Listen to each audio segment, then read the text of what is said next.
इसमें हमने एक चोरों का बहुत बड़ा गिरोह हमने काबू किया है और इस गिरोह ने फिर जो कुरुक्षेत्र एरिया में इन्होंने जो वारदात करी है, इन्होंने काफ़ी वारदातों के बारे में खुलासा किया है और उन्होंने कबूल किया है कि पिछले फरवरी माह से ये लगातार सक्रिय हैं और 2-4 दिन छोड़ के कहीं ना कहीं कुरुक्षेत्र में चोरियों को अंजाम देते हैं, घरों में चोरी करते हैं। जिस भी घर पे ताला लगा होता है उस घर में ताला तोड़ के घुस जाते हैं और फिर आराम से उसमें चोरी करते हैं, क्योंकि इनको देखता होता है कि घर वाले ताला लगाकर कहीं गए हुए हैं।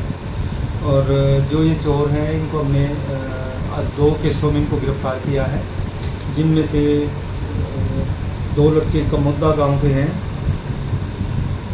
और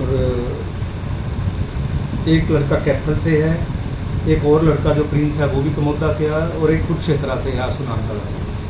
तो इन्होंने 10 वारदातें कबूल करी हैं फिलहाल कि 10 चोरियाँ इन्होंने इनको वहाँ पे जगह इन्होंने आइडेंटिफाई करी हैं और कुछ जो जिन चोरियों में हमने इनको गिरफ़्तार किया उन चोरियों में इन्होंने जो चोरी का माल था वो आसू नाम के व्यक्ति से इन्होंने बरामद करवाया है, जिसमें लैपटॉप है, LED है, जो इन्होंने मिर्ज़ापुर में एक चोरी करी थी और उसमें एक शूटिंग गन थी जो काफ़ी महंगी होती है, 2-2.5 लाख रुपए की, वो शूटिंग गन भी हमने बरामद करी है। इसी तरह से इन्होंने दबखेड़ी गांव में एक फौजी के घर में चोरी करी थी, उसमें भी एक डबल बैरल गन थी, रौंद थे, वो ये चोरी करके ले गए थे, वो भी हमने बरामद करी है। बाकी चोरियों में भी इनको इसी तरीके से सभी में अरेस्ट करके और जो जो इनसे चोरी का सामान बरामद करेंगे वो बरामद किया जाएगा। और इनके साथ कौन कौन है, क्योंकि अभी हमने 2 दिन के इनको पुलिस रिमांड पे लिया था, पुलिस रिमांड के दौरान इन्होंने चोरियों का खुलासा किया है। और ज़्यादातर चोरियाँ ये कुरुक्षेत्र KU के थाने की हैं।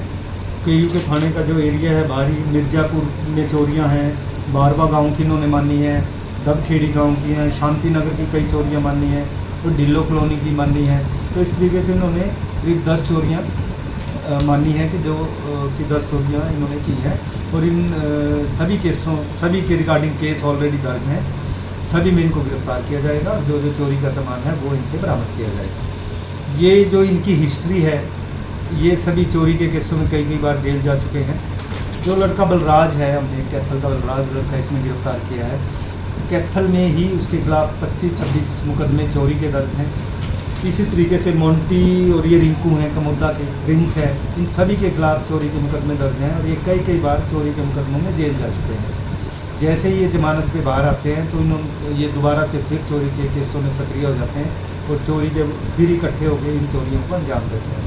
इन्होंने एक ग्रुप बनाया हुआ है, सारे इकट्ठा होते हैं, नशा करने के लिए आती हैं, शराब पीते हैं और नशे भी करते हैं। चोरी का सामान ये इधर उधर बेच के और फिर अपने नशे की पूर्ति को करते हैं। तो इनको आज इनको 2 मुकदमों में हम पेश कर रहे हैं अदालत में और बाकी मुकदमों की हमने लिस्ट मंगवा ली है, इनको वेरीफाई कर लिया है। इन सभी मुकदमों में इनको बारी बारी अरेस्ट करके जो चोरी का सामान है बरामद किया जाएगा।